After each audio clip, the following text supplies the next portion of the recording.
24 horas após a Justiça interditar presídio e penitenciária de Criciúma, a Ordem dos Advogados do Brasil pede interdição de celas das delegacias de polícia. Informe no bairro. Moradores da Vila Rica estão desesperados com situações críticas de algumas casas da comunidade. 57 milhões de brasileiros estão endividados. Especialistas sugerem a criação de cursos de organização financeira. Vereador de Criciúma cria a lei que proíbe cigarros em escolas da cidade. No esporte, os números de mais uma rodada do Campeonato Brasileiro da Série B e tudo sobre a vitória do Tigre em cima do Náutico. O gol do Triunfo Carvoeiro veio de pênalti. As notícias de Criciúma e do sul de Santa Catarina você confere a partir de agora. No ar pela TV Primavera, Informe Região.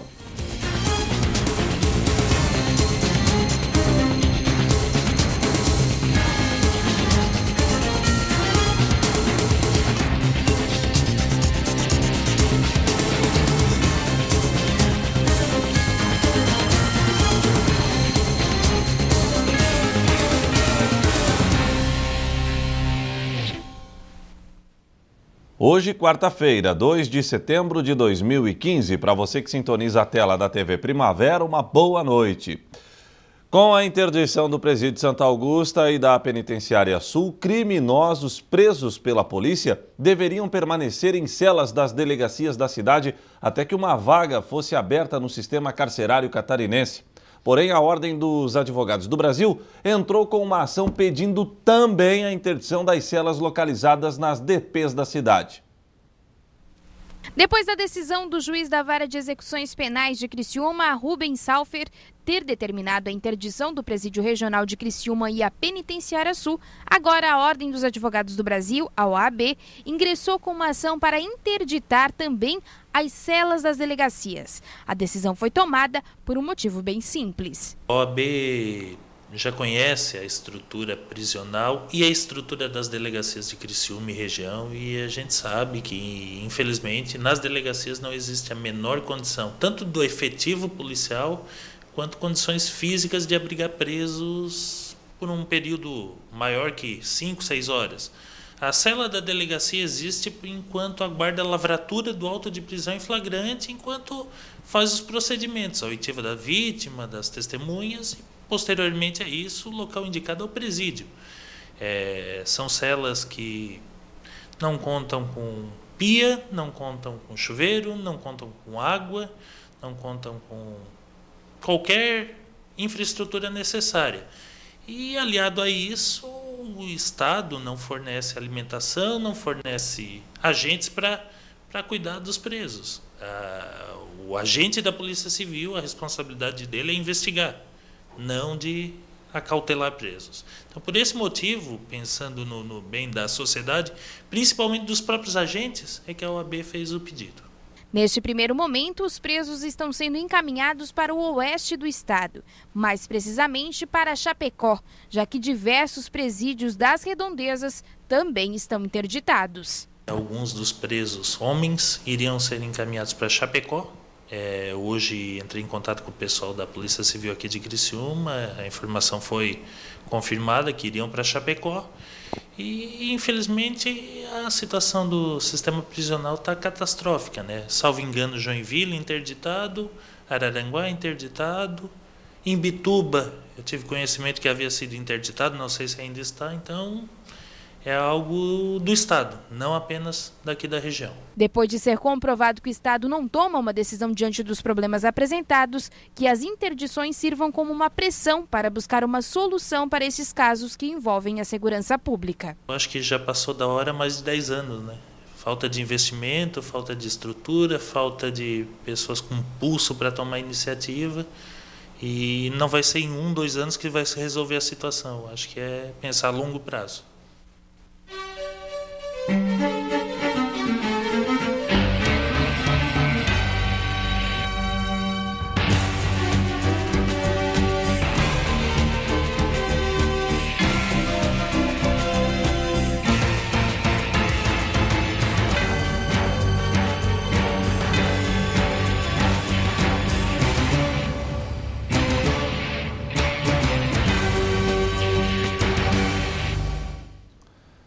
Hoje no quadro Informe no Bairro fomos até a Vila Rica.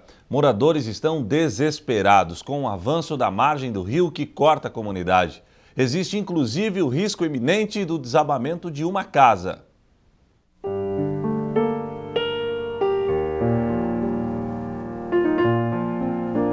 Um pesadelo. Assim é a vida destes moradores do bairro Vila Rica, que cada vez que começa a cair a chuva, o pensamento de toda a estrutura da casa também pode ser levado pela correnteza. Desde o ano passado que a gente está correndo na prefeitura, na Defesa Civil, e eles, prefeitura nega. A gente fala, no momento existe sim, no momento não tem verba. O presidente do bairro vem aqui, a gente vai fazer, de repente ele some, ele não aparece mais. Semana passada eu estive na casa dele, ele conversou comigo, ele disse que até ia me dar cesta básica por eu ganhar tão pouco. E infelizmente não apareceu. O prefeito teve aí e ele falou com o Toninho da Embralite: quando vai ser feito, seu prefeito? Ele respondeu: talvez até o fim do ano. Só que a gente não pode esperar até o fim do ano. Como que eu vou ficar? A próxima enchente que vai dar? Eu vou a nadar dentro de casa. E quem vai se importar comigo? Como assim que a gente vê? Ninguém. Entendeu? Então eu apelo, eu peço, eu imploro, eu peço por favor. Não, ninguém me ajudou. Todos os vizinhos dos arredores estão unidos em busca de uma solução para o problema que atinge algumas casas, já que com o passar do tempo, o rio foi alargando e tomando espaço que eram das moradias. Tá vendo aqui, ó, eles vão deixar acontecer uma desgraça aqui na casa dela, porque ali mora uma bebê, o neto dela com a nora, eles vão deixar cair aquela ponta de lá. Aí quando acontecer que alguém morrer ali, aí eles vão dar um jeito, né? Aí todo mundo vai correr, né? Aí todo mundo vai correr, porque aí aconteceu uma desgraça. Pô, a gente está evitando que não aconteça nada, né? A gente está querendo que eles venham aqui, que o material tem aqui já pronto para eles fazer. É só para eles dar a máquina e a mão de obra só para ela. É só isso que eu tenho para declarar. Por diversas vezes já foi levado o assunto até autoridades da região, mas cada instante o caso destes moradores se agrava ainda mais. Fica horrível, aí o que eu faço? Eu sempre estou alerta, não durmo à noite quando começa a chover. Como eu sou depressiva, eu tenho medo do meu guri que mora lá atrás, com a minha nora e a minha netinha de 1 ano e 4 meses. Eu já abri um quarto e uma porta para eles correr para cá. Se por acaso aumentar muito, a gente corre para a casa da vizinha que está mais no morrinho. Então é o que a gente faz. Então eu já estou cansada da situação. Eu não sei mais o que eu falo. Agora, eu digo o seguinte, o meu genro se prontificou e disse: vou fazer, vou mandar fazer e vamos ver quem vai interromper. Nossa equipe de reportagem entrou em contato por telefone com Ângela Mello, coordenadora da Defesa Civil, que afirmou que já encaminhou um pedido de reestruturação, que seria a construção do muro de contenção. Já o secretário de Obras, André De Luca, afirmou que já tem conhecimento do caso e acredita na possibilidade de até o final deste ano a obra de contenção possa ser realizada.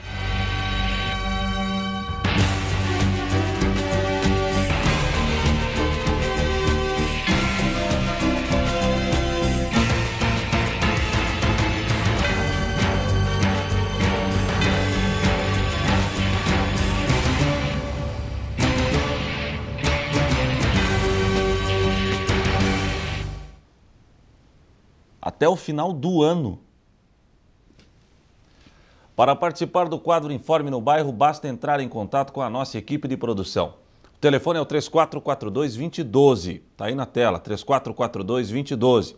Nosso e-mail é jornalismo@tvprimavera.com, jornalismo@tvprimavera.com. E o nosso WhatsApp é o 8505-6342, 8505-6342. A seguir, vereador de Criciúma cria lei que proíbe cigarros em escolas da cidade.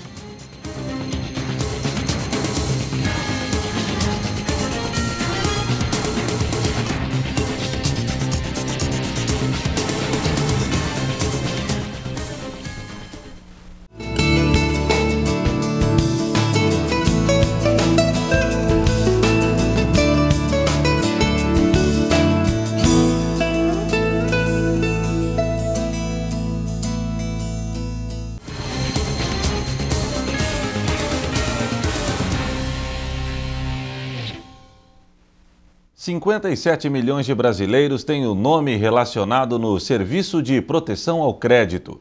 Um dos desafios para sair das dívidas é a falta de organização com as finanças pessoais.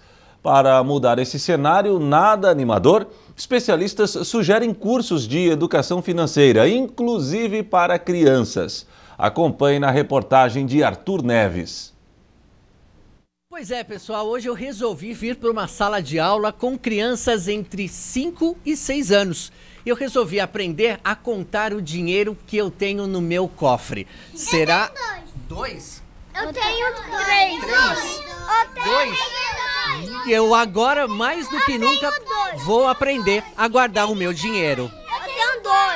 Todas as pessoas precisam ter educação financeira, mas quanto mais cedo, melhor. Na loja do meio custava R$4 e na loja da ponta aqui custava R$7. A Valentina, por exemplo, ganhou 3 moedas do avô.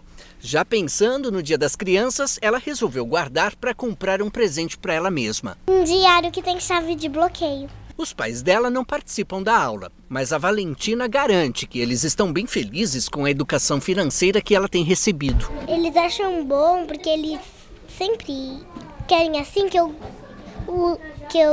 tenha uma conta boa, bastante dinheiro para poder gastar quando eu tiver 18 anos. Valentina pensa lá na frente, assim como o Matheus, de 6 anos de idade.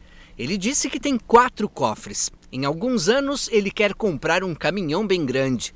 Eu acho que eu vou gastar 150 moedas. Com R$150 vai ficar difícil comprar um caminhão grande. O Matheus tem que poupar mais. Isso para ele não vai ser tarefa complicada porque a professora Daniela está em sala de aula. É ela quem ensina a criançada a administrar as contas. A gente usa muito falar que tem os sonhos curtos, os sonhos médios e os sonhos longos.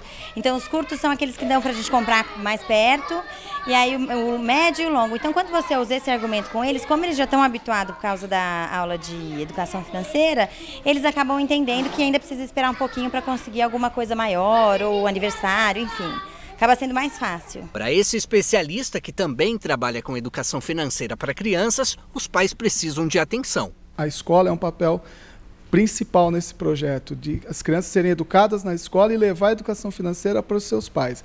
Agora, os pais podem sim procurar informações, cursos, palestras sobre educação financeira e obter novos conhecimentos, mas além de obter o conhecimento, verificar o que está fazendo na sua vida, que pode fazer diferente, mudar hábitos e costumes para ter uma saúde financeira melhor e aí sim, através do exemplo, educarem os seus filhos. Preocupado com essa questão, o deputado André Soares encaminhou um projeto de lei que inclui a educação financeira na grade curricular das escolas estaduais de São Paulo. Faz 8 anos que o PL tramita na Câmara e aguarda a votação dos deputados. A gente vive numa sociedade consumista. A gente não sabe, não tem ideia do valor. Às vezes R$100 você compra várias coisas, mas qual que vale mesmo R$100? Isso é educação financeira. A gente tem estudo que mostra do Sebrae que 29% das empresas paulistas elas fecham no primeiro ano. E uma percentagem maior ainda não dura 5 anos de empresa. Então são os jovens que não aprenderam a educação lá atrás, financeira, não aprenderam a administrar os seus bens, recebiam a mesada, um presente da avó, recebiam a venda e gastavam enlouquecidamente. E aí agora, quando tem a fase adulta, a fase de fazer acontecer, de criar-se a empresa, criar benefícios, criar emprego, ele não sabe fazer isso, porque ele não aprendeu lá atrás. Então é nesse sentido que a gente tenta que ele consiga administrar o seu dinheiro de forma responsável e sabendo os juros compostos que são praticados no Brasil, sabendo fazer conta, sabendo administrar e sabendo viver. Um vereador de Criciúma está lutando para que um projeto que já foi aprovado por unanimidade na Câmara seja também aprovado pelo Executivo. Embasado em denúncias, o parlamentar quer proibir o consumo de cigarros em escolas de Criciúma. O projeto de lei do vereador Salésio Lima proíbe o consumo de cigarros nos períodos de aulas nas escolas públicas e privadas em qualquer espaço da entidade. A ideia surgiu depois de observar essa atitude rotineira de muitos profissionais. Nós temos o costume de visitar as escolas do município, escolas estaduais. E foi presenciado e outras pessoas também nos procuraram, relatando que determinadas escolas, professoras, alunos, funcionários acabavam fumando dentro dos pátios das escolas. Nós analisamos, construímos uma lei para que então pudesse ser proibido também, não precisaria, acho que a consciência deveria falar mais alto, e criamos essa lei que vai de encontro à necessidade de não fumar também nos pátios das escolas municipais, estaduais e particulares também, né? O país já tem uma lei federal que proíbe fumar em locais públicos, mas não tem nenhuma lei que proíba o consumo do cigarro em espaços abertos, como é o caso da lei apresentada pelo vereador. A lei federal a gente sabe que é soberana, mas meus colegas, a gente apresentou o projeto, nós conseguimos aprovar o projeto por unanimidade na casa, e ela vai de encontro aí a proibição então de fumar também no pátio das escolas, que é aberto, né? E a lei ela garante que não se fume dentro das salas de aula, em locais fechados. Então essa nossa lei ela vai de encontro à necessidade, volto a dizer, de proibir também dentro do pátio. Podemos analisar por um outro ângulo, já que as crianças e adolescentes têm os professores como exemplo, o que pode ser mais um incentivo para que novas pessoas comecem a fumar. As pessoas fumando dentro do pátio, as crianças automaticamente elas são incentivadas a fumar. Se o professor fuma, se o servente fuma, as crianças também olhando isso, elas estão sendo induzidas, na minha opinião e na opinião de outras pessoas, a também fazerem uso do cigarro. Se nós somos educadores, e aqui fica assim, cada um decide o que fazer da sua própria vida. Eu não estou aqui para julgar ninguém, eu acho que cabe a cada um decidir. Agora os espaços onde tem presença de alunos, onde tem, é um direito que se tem de não expor aqueles alunos que não fumam até hoje a estarem incentivados a obter esse vício. A seguir, os detalhes da 8ª vitória do Tigre no Campeonato Brasileiro da Série B. Ontem a vítima foi o Náutico de Recife.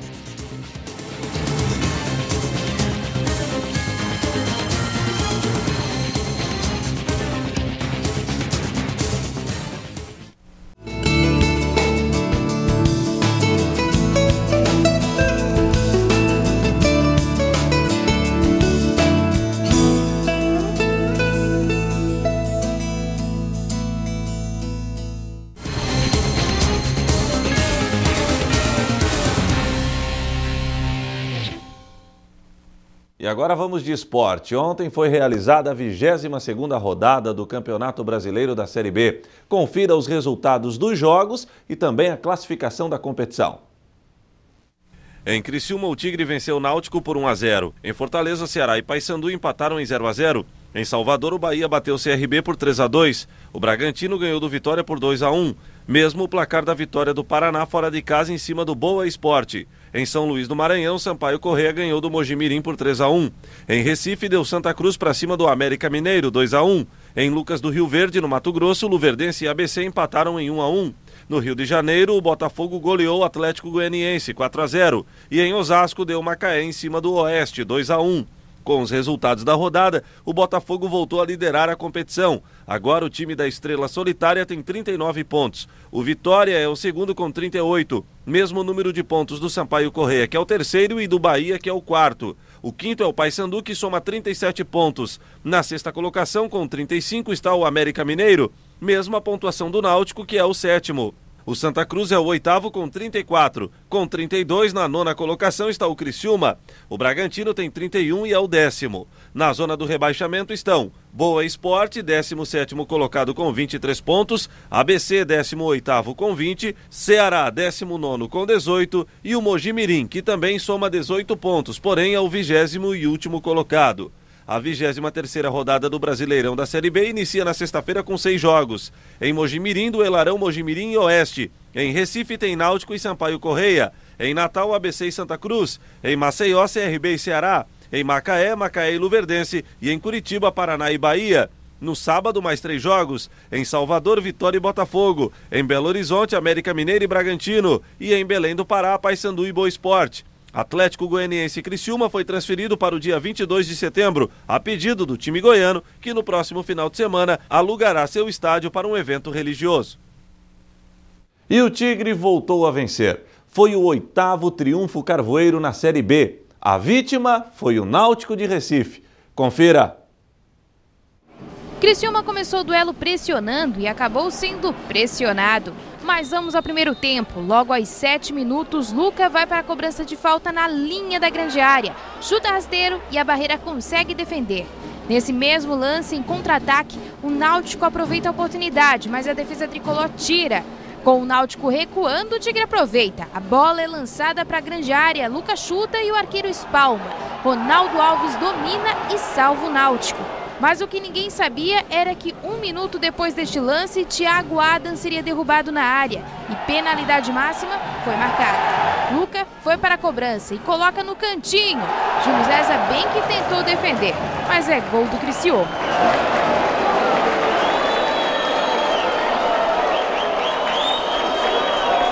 Já no segundo tempo, o Náutico consegue mais espaço em jogo e tentou por diversas vezes. E aos minutos finais da segunda etapa é que chegou com mais risco na área. O Náutico atacou, Luiz estava mal posicionado, mas ainda assim conseguiu dar um tapinha na bola e livrar o Tigre de um empate.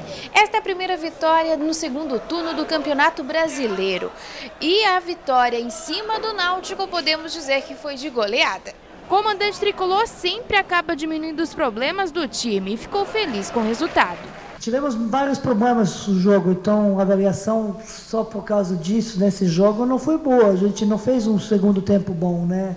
Acho que o Náutico teve mais iniciativa e chegou mais no segundo tempo que a gente, e mesmo a gente tendo um jogador a mais no meio campo. Era uma tentativa, então, mas tivemos problemas com alguns jogadores no campo mesmo, né, que sentiam alguns problemas, tanto que tinha que ser trocas. Primeiro o Thiago, que se machucou, substituição por causa disso. A única substituição, o Jefferson, que estava abafado para mudar o esquema com 4 meio-campistas, né? Mas depois disso, a entrada do Maicon foi forçada. E no momento quando a gente tirou o Cristiano e colocou o Maicon, tinha 2 jogadores, sei lá, pedindo para sair. E o Cristiano era o terceiro. Então eu escolhi o Cristiano, que é da última linha, para substituir. Então, como já tinha 2 jogadores sofrendo até o final, então a avaliação não seria justa só pelo desempenho de hoje, porque acho que fomos prejudicados pelas condições físicas desses 2 jogadores no meio campo e, consequentemente, os últimos 15, 20 minutos não foram bons. O Náutico saiu daqui com a mala vazia e o técnico reconhece que tiveram boas oportunidades de pelo menos deixar tudo igual. Oportunidades estas que não foram aproveitadas. Pressionou, mas não teve contundência, né? Muito pouca finalização. Acho que o Luiz fez uma defesa no final agora, num cabeceio e um chute de fora da área do Bergson. Tentamos uma postura no primeiro tempo, estávamos controlando bem. Num erro nosso, né? Um pênalti. O Criciúma acabou convertendo, né? Só tinha tido uma chance com o Luca também, numa falha nossa. Segundo tempo adiantamos um pouco o time, mas não conseguimos mesmo assim ter a força ofensiva necessária para empatar e amargamos mais uma derrota fora de casa. E o Informe Região desta quarta-feira fica por aqui. Mais notícias a qualquer momento em nossa programação. Boa noite e até amanhã, se Deus assim permitir. Tchau.